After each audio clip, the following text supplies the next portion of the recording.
Welcome to Faith Fondue, a new podcast featuring author and speaker Haley DeMaria and teacher and blogger Ann Strickers. Faith Fondue will feature a melting pot of topics ignited by a flame, our faith, and guided by the Holy Spirit. Each week will feature a theme, and the theme for this week's episode is Holy Week. Good morning, Ann. It's Holy Week, the holiest week of the year for us Christians and Catholics. The week of the events that are the foundation of Christianity. So what's hot, what's new, and more importantly, how are you feeling? Hi, Haley. Yeah, it's the week of March 28th. Today is Palm Sunday.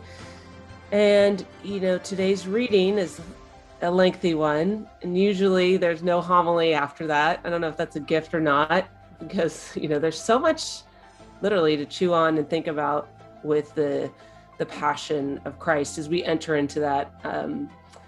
So I try to begin this week knowing how it begins and how it ends, right? And what Christ will endure this week. And it takes some spiritual muscle. I think we have some preparation. It's as if everything we've been preparing for and practicing during the last 40 days, we now have to really put into practice. And I think that's an important mentality during Holy Week. I personally love Holy Thursday. I think it's a beautiful feast, the celebration of that. Spy Wednesday, Good Friday is tough for me. That's a tough day. And we'll talk a little bit about Holy Saturday. So I don't know. How about you? What do you think about Holy Week?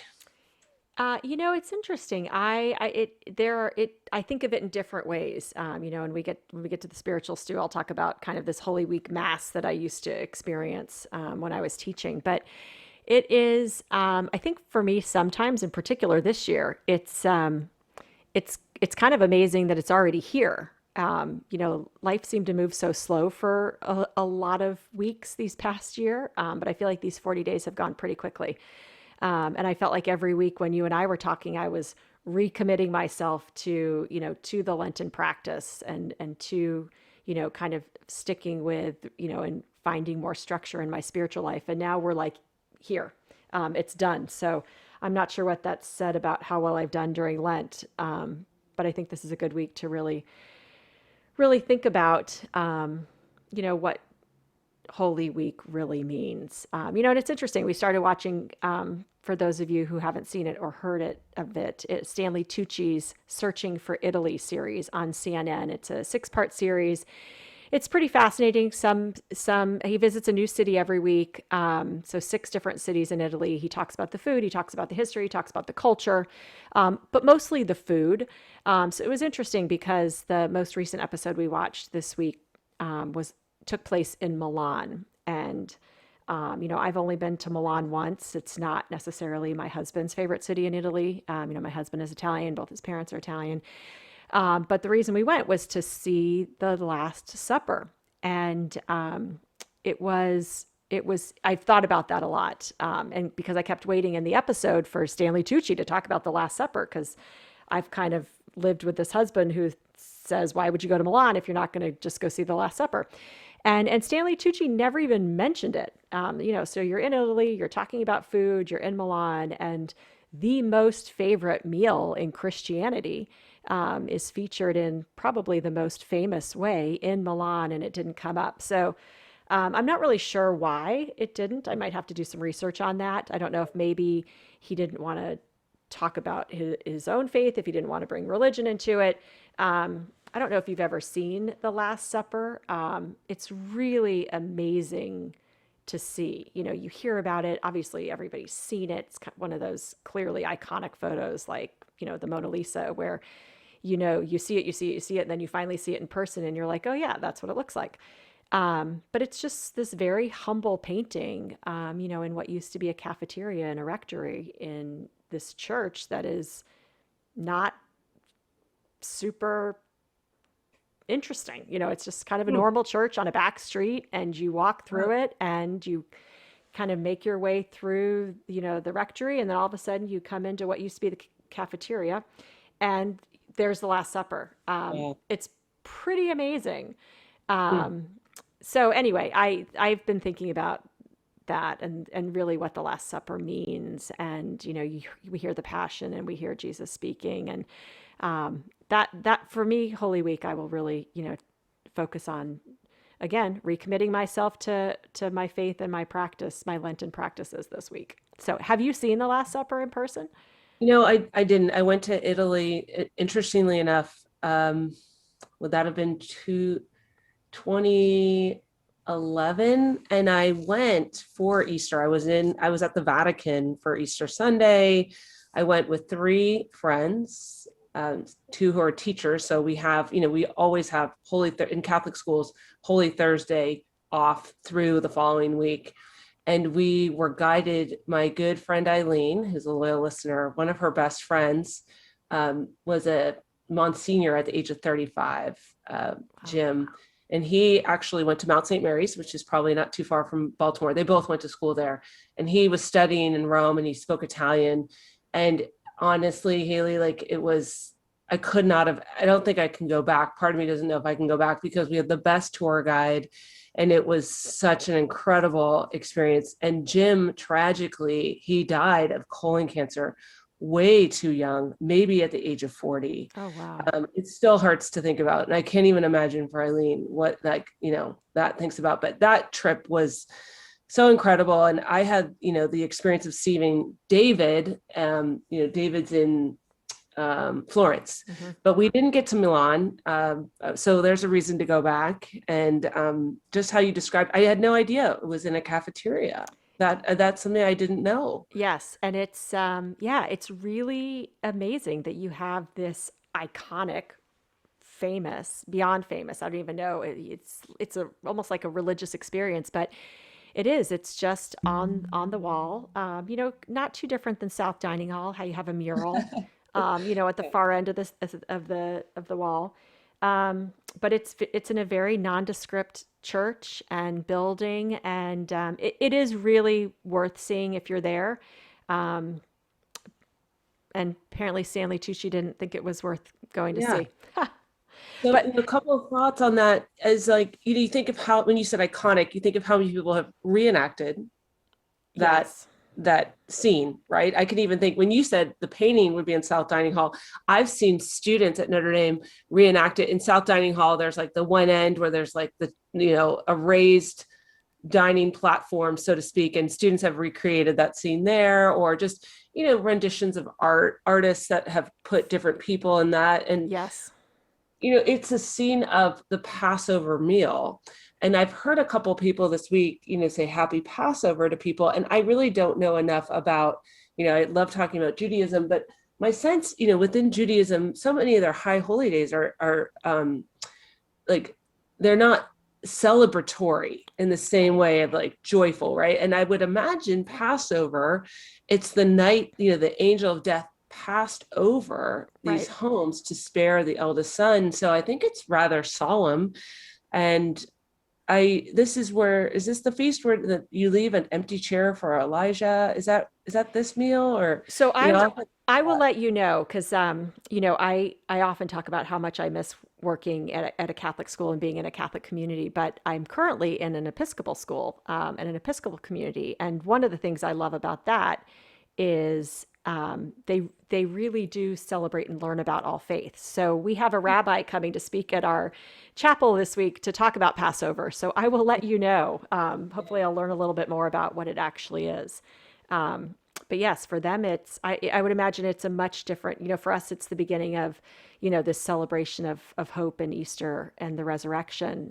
But you're right, in Judaism, it's a much different, I can't even say much different celebration. It's a much different, meaningful meal. yeah, the Seder meal. And um, yeah, I think about Jesus that night, knowing that someone would betray him, knowing that this was, a Last Supper, and how solemn that is. And I think, I think Holy Thursday is a beautiful celebration in the Catholic Church. For example, as a child, the second graders, the communicants, would wear their dress and veil again. and the boys would wear, whatever they wore. And so I did this in second grade. We, processed in, and I don't know why we were wearing that again. I think I mean, beautiful. Like, we could probably connect the dots. Like, you're a communicant again, you're welcomed into the church. And then, the lights go out as it gets very dramatic when it's during the liturgy of the Eucharist. And that's the final time you take the Eucharist until Easter Sunday. So on Good Friday, you have, right? I mean, I think you can get the Eucharist, but they don't do the consecration. Right. Right. They remove the Blessed Sacrament and, put it into a side altar on Holy Thursday.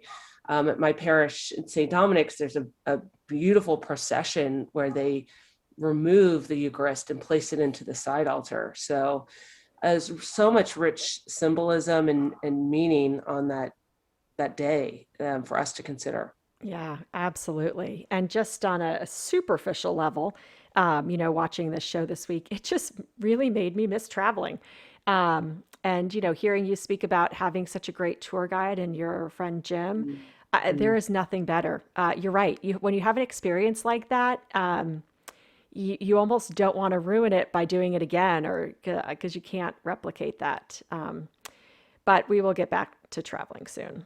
Oh, Um, well, and hearing you had said, I haven't seen the show, but Tucci filmed part of the episodes before COVID, and right. I was thinking of, my experience of Stanley Tucci is from the movie Big Night, and I think that's interesting that he didn't mention the Last Supper, because the story of Big Night with Minnie Driver, he's Segundo, he's his cousin. They own this restaurant, and it's about the significance of a meal and preparation for the meal and the details that go into the meal.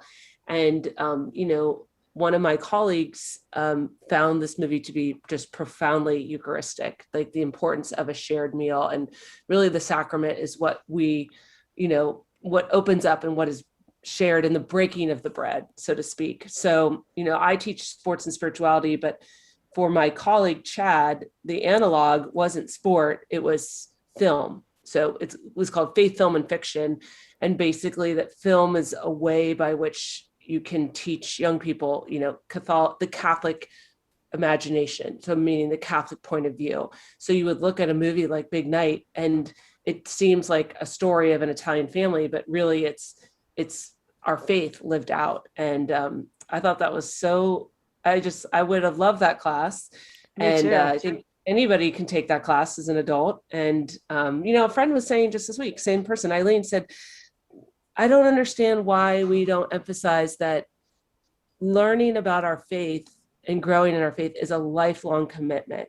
We were talking about, health is a lifelong commitment. And, when we leave school, we should continue to read and learn. And in our professions, we're always growing, but it's so true with our faith. We can't just check that at the door by the eighth grade or high school or college. So maybe looking at a movie like Big Night with that lens is part of our ongoing spiritual formation. Yeah, that might be a takeaway for me this week. To watch it, Yeah. yeah, and consider what it teaches you about your experience of being a Catholic. Yeah, I usually make my family watch The Passion of the Christ. I think they'd be happier to watch A Big Night. totally different, yes, spirit. Did you do that every year, or is that So I do. I you do. Getting do? someone Oh, getting someone to watch it with me is usually a chore. yeah. But that was the first movie I saw. It came out after James was born. It was the first time I think I'd left the house. The Bible group I was in up in Pennsylvania did kind of like a group movie, and I went to the movie theaters and saw that. And there are still images of it that I think of all the time. So I know that was kind of a controversial movie, but Yeah, remember that? yes, Yes. it was. Yeah. So we could talk about. We'll have maybe do like No. a movie theme one night or one week. Yeah. But Well, I saw that in the theater, and I haven't seen it on, in person since then. So I might consider that myself. And God bless him, I had a colleague who was an American, but he taught German at St. Ignatius. And he was just an incredible mind, and he knew all these languages. So we would joke, Mr. Morlock, like probably had a heyday when he watched The Passion of the Christ, because they use three languages in it.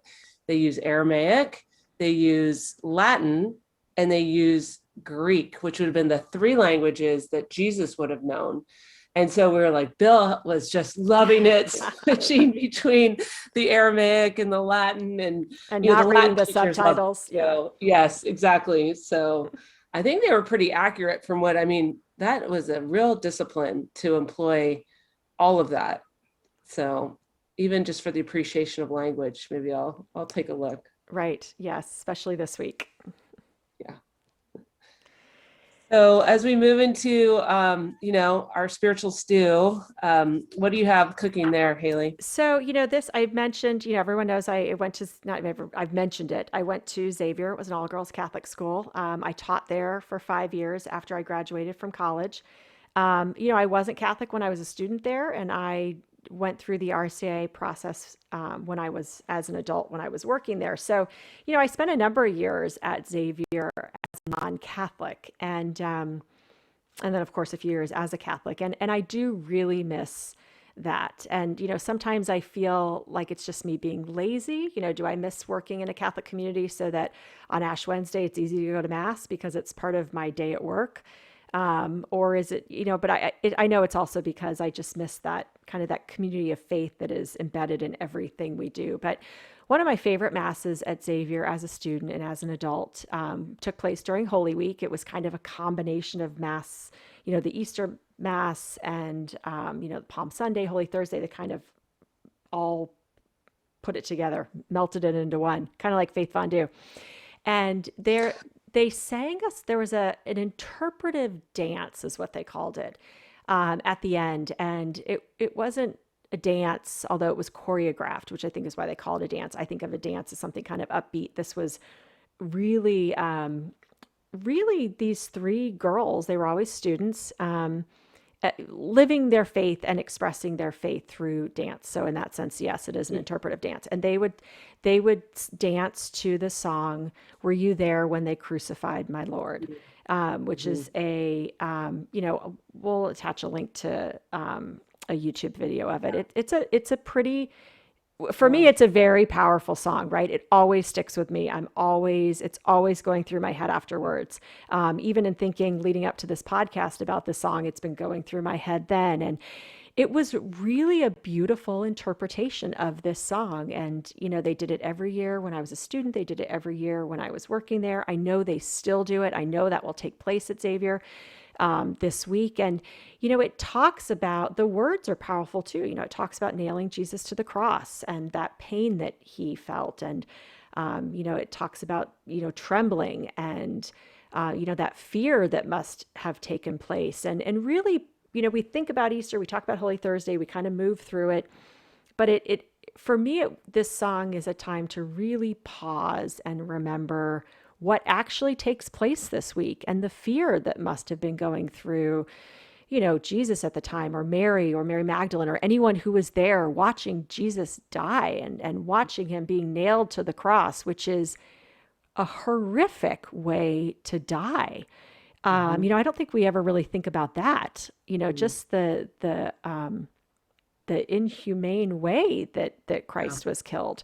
And so for me, my spiritual stew this week comes from that song. And, I will listen to it this week. I will really think about the emotions that are in it. I will think fondly about my time at Xavier. I'll be grateful for, living and working in a community of faith now. But it also then, of course, leads us to the hope that comes with Easter. So for me, I'll be honoring Jesus' suffering, remembering that pain, and then also the hope that he did that for us. Yeah. So many touch points there, Haley. One, thank you for your perspective and reminder as somebody who does work in a Catholic school. I think I need to hear that reminder. I wish my colleagues would hear that reminder. Like, what a gift that it's built into our system and our culture. And what a gift that the church has given the world, that we have schools where this is part of the formation and process, the option for that. This past week, we offered students reconciliation. And we began the day with a prayer service, and then the time and the space during the day by which students could they were availed to make the option to go to reconciliation.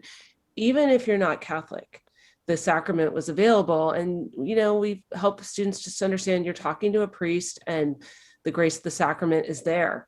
And so I thought that's, a gift for young people. And I do think at the end of the day, I know that's why a lot of people choose Catholic education for their child, because they want to have some of the things that you speak about built into the day. But it's really nice to hear that reminder that they offer that for us. And for folks who are not in workplaces, maybe just support people who work in Catholic schools and affirm that. And, I'd like to hear for people who aren't in different working environments, what do they do? Or what are the options that they seek?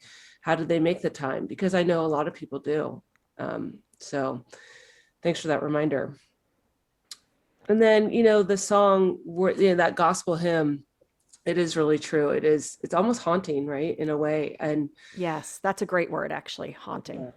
um, when I teach about the passion of Jesus, I think about, it was public, and that was the crucifixion. It was a very public event, and that was to humiliate the criminal, also to scare people. As a tactic, this Roman Empire with their power. But Right. crucifixion was reserved for non-Romans. That's how violent. And, if Jesus had been a Roman citizen, he wouldn't have been crucified. He would have been charged and convicted and, I don't know, served time in prison. But because he was a Jew, he was free to be crucified publicly, as we know. So yeah, you're right, speaking to the horror of it. And I think, if you go to Jerusalem, Golgotha or Calvary is set apart so you could really see from the city. It's a walled city, but you can see in the distance what would have been happening. And it just had to have been horrific. And I think, someone who lives in a city with some real human horrors of tents and filth, and I turn away, I look away a lot. And I probably at that time would have chosen to look away, but that it's there at the same time, right? That this is happening. So it just must have been really heavy for everyone involved. Well, and you give us good visuals too, because I do think a lot of times we think about, or we say very, almost casually without thinking about what the words actually mean. Jesus died on the cross for us. Okay, we all know that, but what did that really mean? And you're right, it was painful, it was humiliating, it was very public, and he chose to do that for us. It's pretty remarkable. Yeah.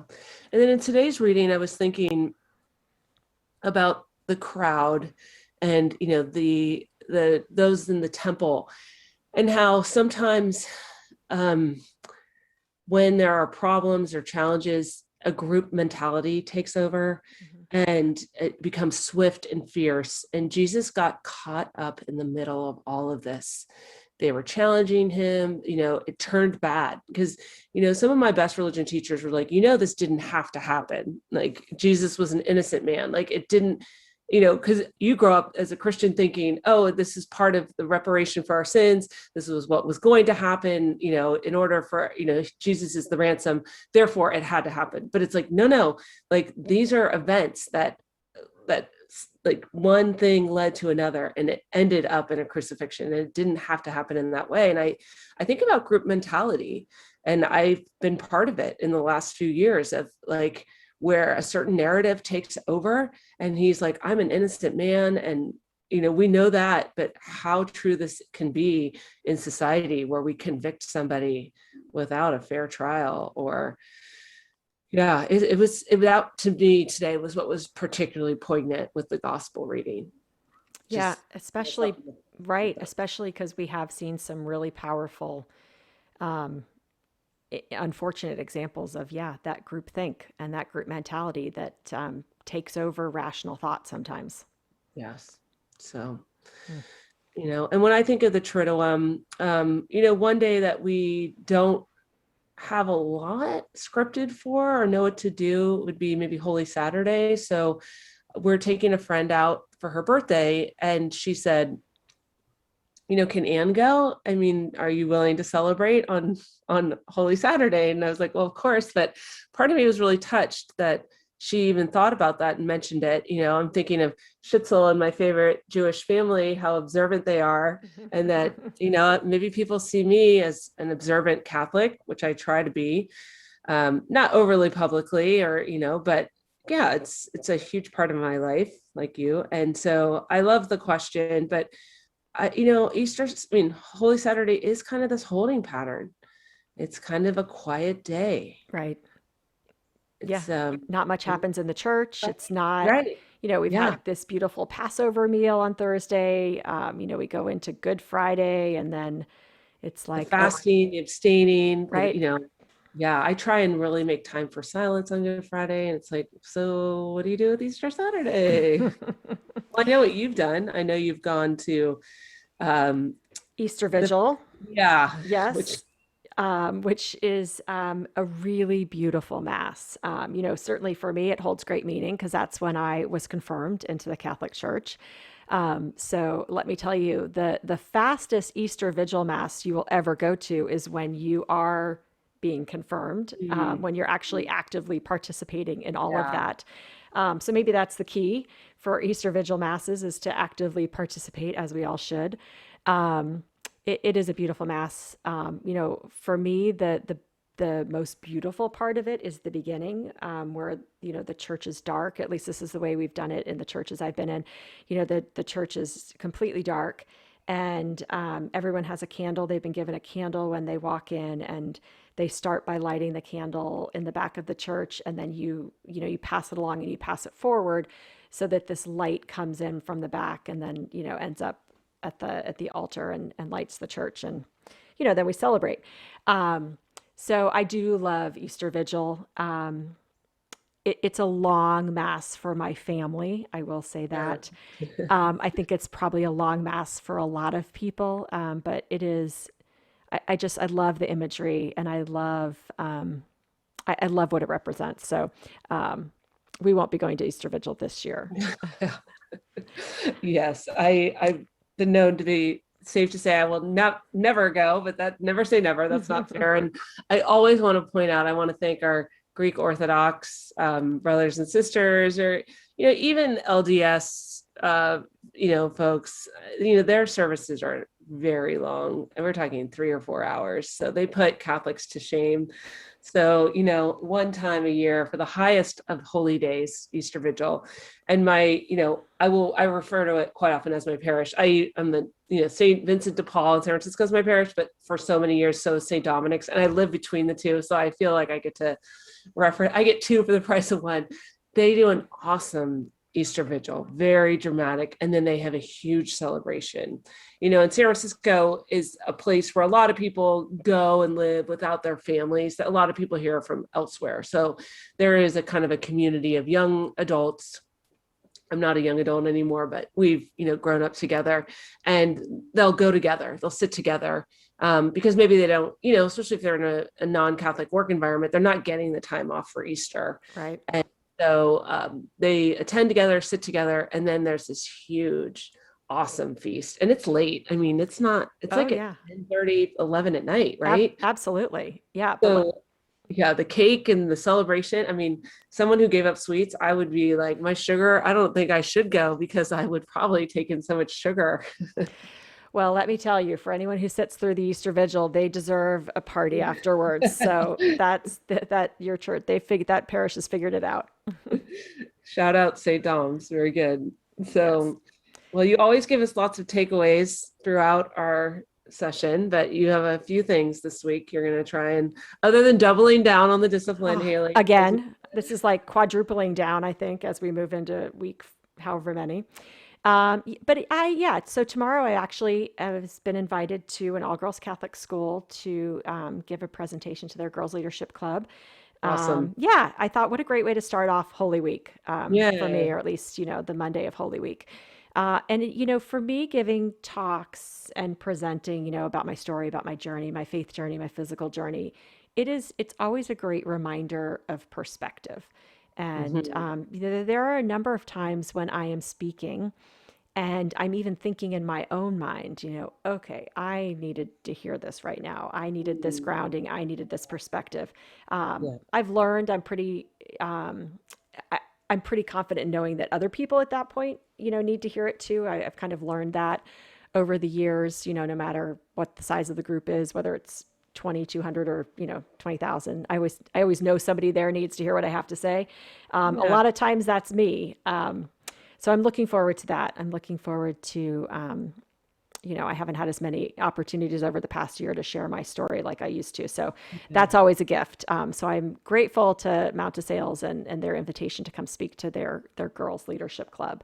And I think that'll be a great way to ground me this week and to really think about what's important and to focus Mhm. on it. And, my other takeaway I think will be to watch, Big Night and maybe not the Passion Yeah. of the Christ or maybe both, but, Right. I love the idea of you know taking pop culture, so to speak, and Mhm. finding the religious meaning in it. Yeah. I think that's a great challenge for us to live our lives in general, right? Just take life in Yeah. general and see God in the ordinary. Yeah. Mother Yeah. Mother Teresa always called us to do that, and I love that. So, Yeah. I'll try to do that as well this week, Yeah. whether it's through Big Night or some Yeah. life in general. What about you? Well, that makes me think, that would be a great guest to have on. Maybe I'll try to reach out to Chad and have him as a guest just to talk about those films and, maybe as a way of presenting ongoing faith formation for adults, maybe to consider those films. And there's no shortage. I mean, this is a class Chad created when I created sports and spirituality. So someone who's really been very thoughtful about that. So maybe kind of put some steps towards making that happen. But yeah, this week I try to make some real time for silence. And, I love Matthew Kelly. I do think of his gift to the church. Matthew Kelly is really the face and voice of Dynamic Catholic. And I think they really live up to the name. Dynamic Catholic. I think what they offer is truly dynamic, and they have best Lent ever and best Advent ever, and it's a daily video. And I'm always a little sad when the holy seasons come to an end, because I just love starting my day with his words or somebody else's words that they offer. 3-minute video, but his real theme this year has been the importance of showing up for prayer and just letting God do the work, but you have to show up. And I believe in that in life. I think that, Father Hesburgh talked about that. Some of the best people I know, Mary Allback, one of my mentors, their motto is just show up. But I think that that's a great point for prayer. So whether or not I show up or make time for silence, I want to just kind of be intentional about that during Holy Week in a real way. And, I think it's always important too to expand our outlook. There's so much need in the world. And, I was reading about that religious sister who kneeled down in front of like kind of these tanks. Think of like Tank Man, that image, that Pulitzer Prize winning image Mm-hmm. in China, in Tiananmen Square. There's a religious sister who did that in Myanmar. So many people are being persecuted and at risk. So just trying to expand my global outlook this week in terms of my prayers for people. Right. And for those who want to celebrate Holy Week and maybe don't feel like they can, absolutely. We're lucky in that sense that we can be very open about, our faith and True. celebrating it. Yeah. Right. What a And that great gift. and that is a gift. Yeah, for sure.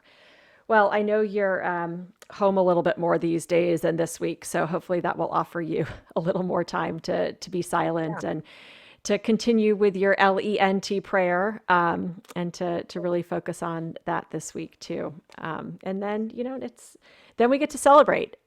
So it's That's all right. 50 days of Easter, 50 from exactly. 50. So yeah, we have that to look forward to. And the desserts and the sugar that my body doesn't need, but But wants so oh, much. it does. It doesn't. It Yep. does, but it doesn't. Yes. Well, great. Well, Well, thank thank you, Anne. It's always great to talk to you. This is the holiest of weeks. It is a time this is the beginning of our faith. This is you hear people ask all the time, what's more important, Christmas or Easter? And some people think Christmas because Jesus was born, and without him there would the be chicken or the egg, right? exactly. But I think we all recognize with the celebration and the multiple ways to engage in our faith this week. what a great time to really think about what it means in our own lives, but also what it means in the world as well. You got it. Thank you, Haley. Have a great week. Yo, blessings.